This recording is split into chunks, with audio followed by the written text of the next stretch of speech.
Are you ready? You think you can tell us what to do? You think you can tell us what to wear?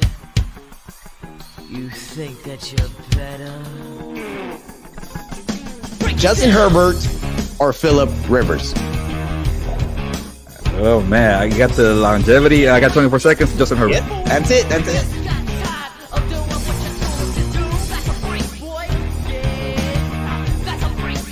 Freddie, did you really want to be a Dodger? Did you really want to leave the Atlanta Braves after winning a championship? No. Welcome to the show, my guy. What's up, Fredo? How you doing, my man?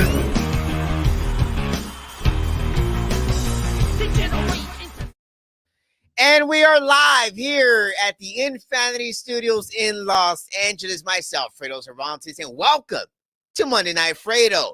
It is going to be a great show today. You know why? Because the Lakers are in action right now. They're not winning, but they're in action. Of course, that is pretty exciting, but not as exciting as watching LeBron James have a seat on the bench and be out for this game. I will be giving you my thoughts on that as well. What a great, crazy football weekend it was. A lot of upsets, a lot of devastating losses, and a few exciting wins. Of course, the Los Angeles Chargers still continue to win, even though they lost a few players due to season-ending surgeries. Of course, they lost another one yesterday, which I will be talking a little bit about that when we talk a little bit about Chargers football. But as well, the Los Angeles Rams, the other team here in Los Angeles, who's supposed to be pretty good this year, which are not. So it is pretty bad in the Rams house. Of course, that Rams house is no longer the Rams house. The San Francisco Niners made it their house. The Buffalo Bills made it their house. And every away team are making it their house when they visit the Rams because it's just awful out there. But another team that's pretty bad, maybe even worse, is the Green Bay Packers. Yes, took my time there because I'm thinking like, okay, who's worse, the Green Bay Packers or the Las Vegas Raiders? Because those two teams, and maybe you could have been able to throw in the Tampa Bay Buccaneers if they didn't win yesterday, but those two teams right now are the most disappointing teams in the NFL entering Week 10. Very bad teams. I will get more into detail on those two teams. But another thing that's pretty interesting, something else that happened over the weekend was the Brooklyn Nets and Kyrie Irving. Yes, the Brooklyn Nets finally stepped up and said, hey, Kyrie, sit your ass down. That's exactly what they told him because they suspended him until further notice. According to some reports, he's going to be out for about 5 games. But other reports are saying that he is no longer going to wear a Brooklyn Nets jersey. So that's going to be pretty interesting to think that he might not ever be a Net again. And of course, KD is also asking for a trade again. So let's see what happens in Brooklyn. But it's not as pretty and that's nice here in Los Angeles with the Lakers and Russell Westbrook, LeBron James being 2-7 right now, currently playing in Utah without LeBron. So a guy that needs to be given some credit. I will tell you who is the best player on the Lakers right now and who needs to be out of Lakerland after having a bad start to the season, 2-7. I mean, it's not as bad as it was in 2017, maybe not as bad as 2018, but we can't go in 2019, 2020, 2021 and making the playoffs winning an NBA championship then being the way we are today. So I do have a lot to say. All right. So let's go ahead and get started with the NFL.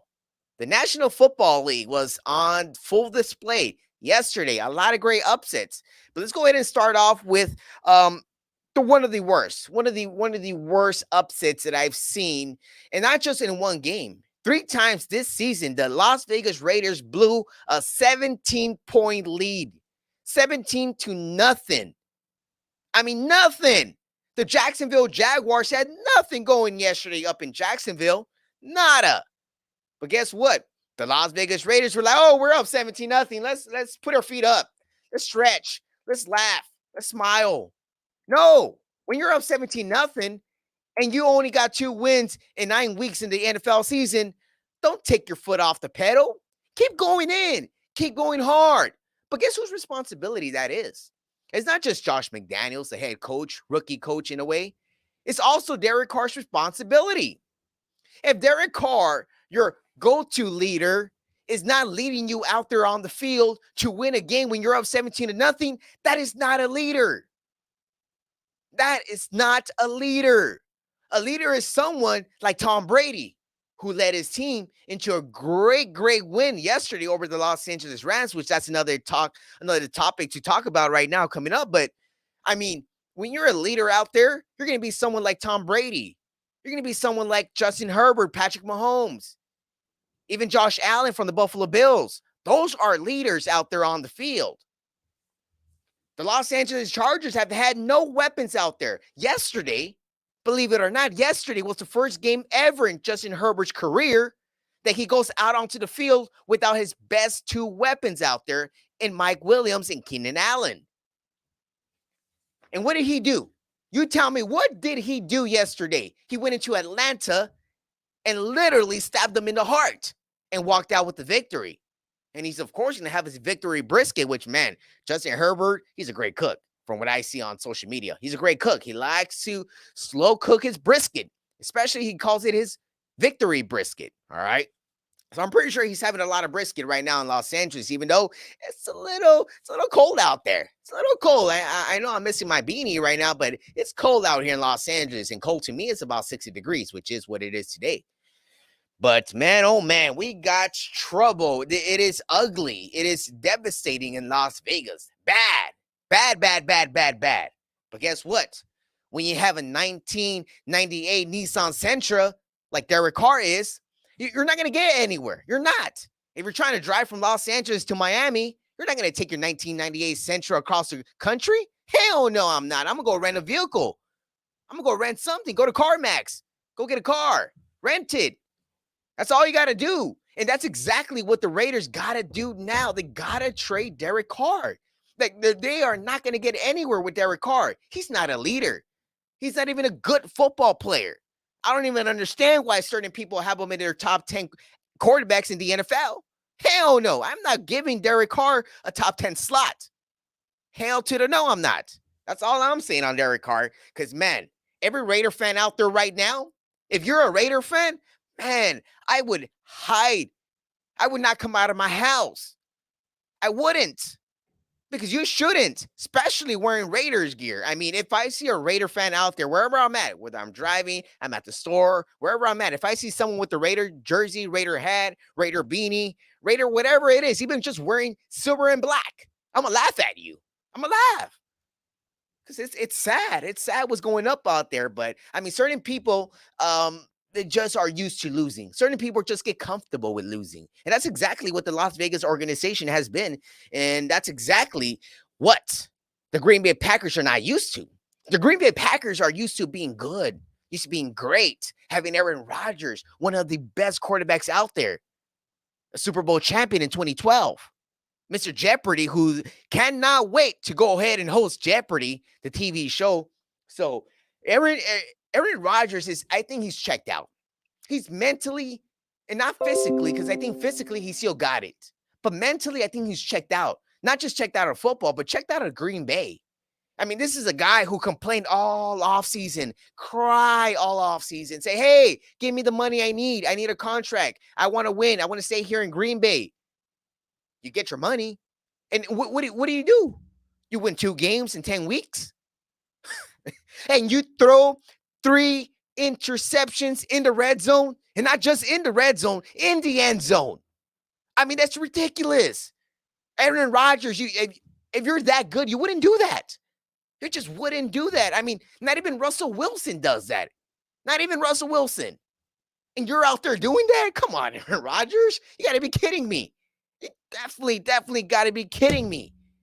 Because it's awful and it's sad. And you can complain and say, oh, well, I need Devontae Adams. No, you got other guys out there. If you're that good, you were in the NFC Championship game last year as well. I mean, like 3 times out of the last 5 years. The Packers can do a lot better. And it all lands on the shoulders of Aaron freaking Rodgers. Mr. State Farm. Mr. Double Check. How about you go double check your stats again and see how many interceptions you threw yesterday? Bad. Awful teams. The Raiders and the Packers right now are the two most disappointing teams in the NFL. Plain and simple. Disappointing. Awful. Bad. Man, oh man. But let's get down into a little bit more good news. A little bit of excitement. We all saw the exciting ending we had in Tampa Bay last night with Tom Brady, the greatest quarterback of all time, taking down on Matthew Stafford and the Los Angeles Rams. The Rams were entering yesterday's game being 3-4 in the season. 3-4, which is not good, especially after you win the Super Bowl. It's not good. So, Sean McVay, Cooper Kupp, Aaron Donald, you're 3-5. You lost a crucial game yesterday against Tampa Bay with 40 seconds left. Sean McVay, you want to look yourself as one of the best coaches out there right now? You're not coaching this season like one of the best coaches out there right now. Brandon Staley, the coach of the Chargers, who's been getting a lot of criticism all year long. He's been getting trashed out in the media. Brandon Staley's out coaching you this year.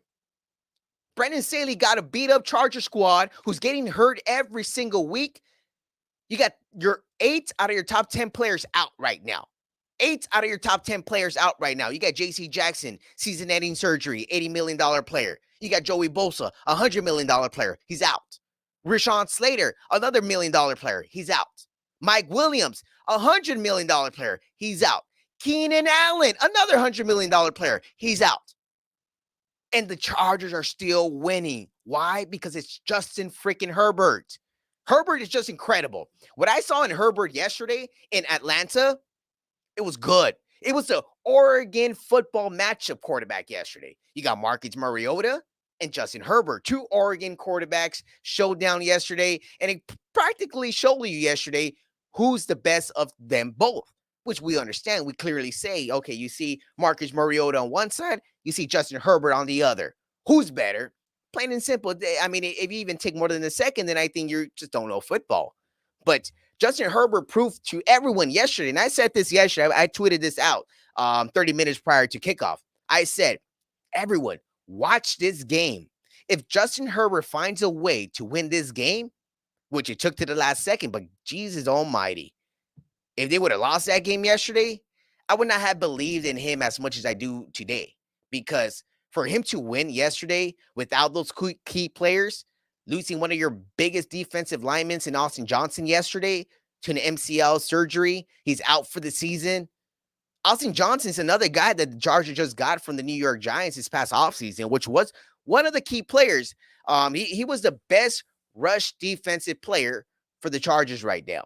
So with him being out for the year, the Chargers defense is not going to be so good. So every team out there is going to be having on their scouting report, run on the Chargers. They got no one to stop the run. So it is going to be a bad situation. But when you have someone like Justin Herbert at quarterback, you got everything you need. And that's exactly what they proved yesterday. Of course, we got a big game showdown this upcoming Sunday. Sunday Night Football between the San Francisco 49ers and the Los Angeles Chargers live from Levi's Stadium here in San Francisco, California. So it's going to be a very exciting game next Sunday night, November the 13th.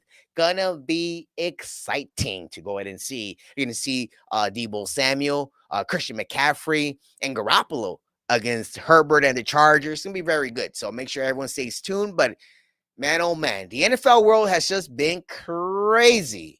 And another person that's been crazy has been me. Because everyone's been saying, Fredo, you're crazy. Why do you want Russell Westbrook on this team? Why? Why do I want Russell Westbrook on this team? I'll tell you right now. When we return here on Monday Night Fredo, live from the Infinity Studios in Los Angeles. We'll be right back.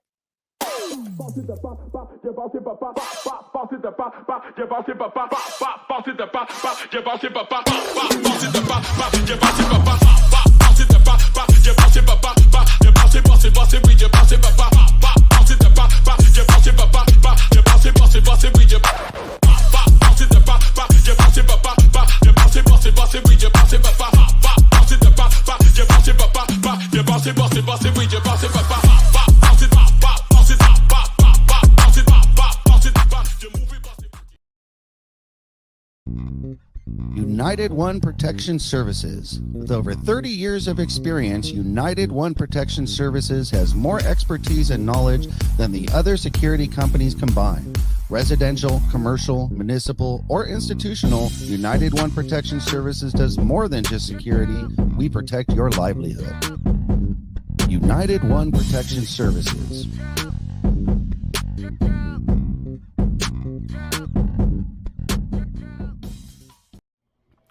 Hey guys, you got to check out the Pure Life Alternative Wellness Center. It's a family-owned and operated pre-ICO, Prop D compliant, and recreational collective serving Chatsworth, the San Fernando Valley, and the surrounding Los Angeles areas. They offer discounts for all our veterans and seniors 55 plus, as well as first-time patient and referral discounts. You can order online at purelifesfv.org. That's purelifesfv.org. And we're back here on Monday Night Fredo live from the Infinity Studios. Make sure everyone subscribe to the YouTube channel right now and click that subscribe button. Hit even the notification button so you can get notified every time we get one of the best shows right here on this best network. So Infinity Studios, make sure you subscribe right now and follow us on Instagram and Twitter as well. And follow me at Fredo Cervantes because I'm always talking a lot of trash, and I'm always giving respect out there, and I'm always giving everyone some credit where credit is due. In this case, right now, where a lot of people right now are maybe trying to hide behind a bush. Not any bush, but a bush that is called Russell Westbrook, because not a lot of people were behind Russell Westbrook since last season. Right now, the Lakers are in halftime, down by 5 points, 76-71, behind Russell Westbrook shooting 100% from the three. When I say 100% from the three, he's shooting 100% from the three, meaning he's perfect, meaning he got 18 points, meaning he got 5 assists. So Russell Westbrook has been a key player ever since he took the six-man role coming off the bench. Once he came off the bench, he's been the Russell Westbrook we all expected to be since last season. Yeah, the Lakers won 2 games with him coming off the bench. Yes, they won with Russell Westbrook being the best player out there right now on the court for the Lakers. When you want to look at a guy like LeBron James, who is not shooting so well from the field, not shooting so well from the three, not making his free throws, not playing the defense that he normally does. I mean, I understand this is the 20th season in LeBron James's brilliant career, but come on, we're here to win some basketball games. We're not here to lose any more games. We're not here to take this step by step and say that, oh, it's not a sprint. It's a marathon. F no. This is a sprint right now for the Lakers. Because as awful as you've been ever since last season, not making the playoffs with the type of roster you had, you cannot just take this as a marathon. Next thing you know, you're going to be way behind everybody else. This is a race. At the end of the day, it's a race. I don't care if it's going to be a marathon. I'm going to put my foot to the pedal and try to win every game like I possibly can, like it's the last game of the season. If you approach the season that way, you will win more games than, not. A lot of people want to say, oh, Russell Westbrook's a problem. Russell Westbrook's a problem. Hell no. Hell no, Russell Westbrook's not the problem. And I'm pretty sure everyone that was saying that a few weeks ago, months, last year, they took all that back. Because now you're looking at it, it's like, wow, Russell Westbrook off the bench is a good idea. Oh my God. Why didn't Frank Vogel do this last year? You know why? Because Frank Vogel was not a coach. He didn't know how to talk to his players. I mean, even though this is the one thing I do give to Darvin Ham, is he knows how to talk to his players. He knows how to relate to his players. He's been in those situations. He was a player himself. Won a championship against the Lakers in 2004. Won a championship as an assistant coach with the Milwaukee Bucks 2 years ago. But still, I think Darvin Ham is the problem. And I know I got a lot of things, a lot of bad messages, and a lot of people saying, Fredo, you're crazy. Why is Darvin Ham the problem? Darvin Ham's the best thing we got this season. Hell no, he's not the best thing we got. Russell Westbrook is the best thing we got. When I look at Darvin Ham and I see that the major problem, the reason why the Lakers are losing, why they've lost 7 games this season already, why? It's not because how bad they've been shooting. I mean, it is technically it is, but when you're a coach and if you allow your players to shoot almost 43 pointers and make less than 10, hey, Darvin Ham, if I was you, I'd be screaming, hey, don't shoot the ball, drive in, give it to the post, which is exactly what Anthony Davis is down there to do. But when you're letting guys, LeBron James, Lonnie Walker, got to give that man some credit and some love because he's been playing excellent, even though he's out tonight, but he's been playing terrific, amazing. Lonnie Walker, the four. So when we look at a guy like that and we look at someone else like, I mean, you look at a Juan Toscano Anderson who's not been playing to his potential this year, even though still early in the season, but Juan Toscano got to step up. Troy Brown Jr., I know he just got into the rotation, but you got to do a lot better. You got to shoot a lot more consistently. But when you're the coach, Darvin Ham, you got a voice. You get to coach. That's your job title. Coach, head coach. You make the calls. If LeBron's shooting too much, tell LeBron, hey, don't shoot, pass the ball, move it. You gotta have what it takes to tell your players when they're doing certain things wrong, not just stand there on the bench and look at him, because sometimes this is him. And he's just doing that. It's like, come on, speak out, be like, hey, move the ball, put it down there. Like, I don't get it. I just don't get it how he just does not make those adjustments throughout the game, especially when they're shooting so bad. It makes me cringe. It's so ugly when you see the Lakers shooting as bad and they're just letting them rip. Like, come on, man, move the ball. If I was the coach, I'd be like, you shoot the ball, you're gonna come sit down. Don't shoot the ball from the three. Drive in, kick out, do something. Run, make some off-screen moves, like set screens for each other, set picks, do something. Keep the ball moving, but that's not happening. That is not happening. On the defensive end, they're doing good. One of the best top 5 defensive teams out there right now, and they still only have 2 wins. So what does that show you? It's coaching, because the players are there. The players are doing what they can on the defensive end, but when you can't manage the offensive end, oh my God. Let's get them ready. Let's get them out of here. That's just me. Because if we go 5-20, which I kind of think this is going to be what we're going to be looking at 25 games into the season, and we're 5-20, I don't even know why he's going to be the head coach. I don't know why. But that's a situation right there. But you want to talk about an uglier situation? Let's talk about the situation that's happening across the coast up in Brooklyn, New York. When we look at Kyrie Irving, I don't even know where to start with this, man. I mean, I've tried to be behind him as much as I can, but that man just speaks out like no other. I mean, some people just don't have a filter. Some people just say, even though it's not what they believe, but they just put things out there for no reason. For no reason. Like he even said, I didn't even know what I was posting. I just posted a video that I didn't think it was sending that message across, but apparently it did.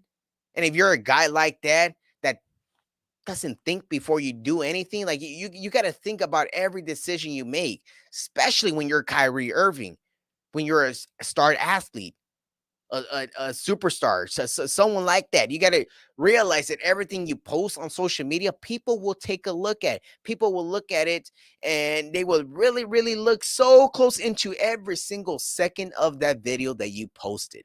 And because of that, you lost a lot of people. You lost a lot of trust from your owner. You lost trust from Nike Basketball, who just suspended your contract with them. Your new Kyrie 8s are no longer Kyrie 8s. They're not coming out no more. You know, he lost a lot of money and he's going to be losing a lot more. Why? Because according to a lot of reports out there, Kyrie Irving is looking for a buyout. What does that mean? You're looking at $47 million that you possibly could have if you continue to play this season. But at the end of the day, he's going to end up getting a buyout. Apparently, you know, the Brooklyn Nets no longer want him part of the organization. So with that being said, Kyrie Irving might be a superstar on the market on the very low veteran minimum. So what does that say for Kyrie Irving? That says that he might have a new home. He might help out a championship team out there, which I certainly believe. If Kyrie Irving decides to go play for Mark Cuban over in Dallas, Mark will help him get out of the hole he's in, and him and Luka Doncic put together, oh my Lord, that would be that would be a team. That would be two great players, two great ball handlers, and two great finishers. So I think hopefully he goes out there, he fits right there. And another place where he fits is Chicago.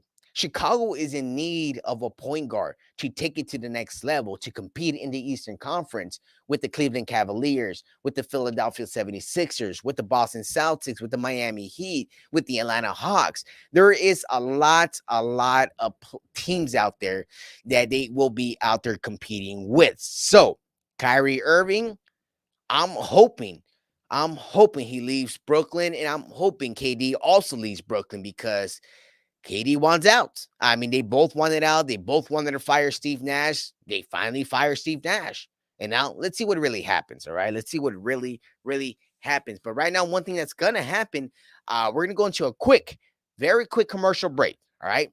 When we come back, I'm going to talk to you guys about someone else who might be coming to La La Land. Biggest superstar, biggest free agent signing there can possibly be over the last few decades here in Los Angeles. I will tell you who that person is when we return here on Monday Night Fredo, live from the Infinity Studios. We'll be right back. Profanity Nation.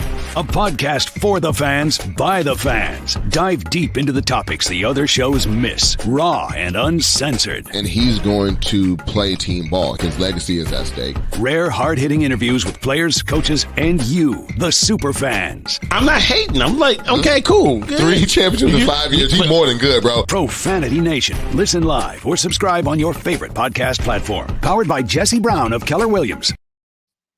Yes, we're back here live on Monday Night Fredo. Again, go ahead and follow me on Instagram and Twitter at Fredo Cervantes. I'm always giving you guys a lot of great takes. And of course, I'm going to give you guys my last take of the day right now, which of course, I kind of told you guys before we went to a quick commercial break about one of the biggest superstars that Los Angeles can be looking forward to if the Los Angeles Dodgers decide to go all in. And I mean, meaning all in, this is like bigger than ever because they went all in last season, grabbing Freddie Freeman, getting the guys like Trey Turner, Max Scherzer in the middle of the season last year. But this season, they can make the biggest splash of them all, signing Aaron Judge. Aaron Judge, who is a free agent right now for the New York Yankees, who, as of yesterday, Sunday, free agency began for Major League Baseball. Of course, if you're very familiar with it, baseball free agency starts the day after the MLB World Series ends. Talking about the World Series, I got to give credit where credit is due to the Houston Astros. Congratulations. Finally, you win something. Finally, you do it the right way. There was no trash cans involved. There was no Apple Watches involved. And there was no sign stealing involved. Why? Because you have one of the guys that, respects the game of baseball, just does the right things out on the field out there, which is Dusty Baker, the manager of the Houston Astros, who a lot of people are very familiar. Of course, Dusty Baker was a longtime Dodger player as well, who did manage Barry Bonds in the San Francisco Giants a few decades ago, back in the early 2000s. And Dusty Baker did his thing. He's out. Won a championship for the first time after being involved in Major League Baseball for almost 40 plus years. So congratulations to Dusty Baker and the Houston Astros out there. Let's see. I mean, next year is going to be very exciting what's going to happen. But when we look at one major free agent, one of the biggest free agents we can possibly see move is Aaron Judge. Some people want to say, well, Judge is not leaving. If he wasn't leaving, he would not try to test free agency, because the Yankees offered him a large contract, the max contract that they can possibly offer him back in May of 2022. And Aaron Judge said, nah, I'm testing free agency. Thank you very much, Yankees. And now he's a free agent. So what do I have to say about Aaron Judge? Judge, if you're watching right now, I would love to let you know that, you are more than welcome to come over to Los Angeles, hit hundreds and hundreds of home runs, and win at least 2 to 3 championships if Dave Roberts wasn't our manager. Mighty oh my, little Dave Roberts. I mean, I'm done. As soon as I say Dave Roberts, I'm done. I can't talk more about it. But Aaron Judge, you're more than welcome. Come to Los Angeles, be the biggest splash we've ever seen, bigger than Shaq coming to Los Angeles. Because Aaron Judge is the real Judge. That's all I'm saying. I'll see you guys next Monday, live from the Infinity Studios. Myself, Fredo Cervantes. We'll see you. Adios.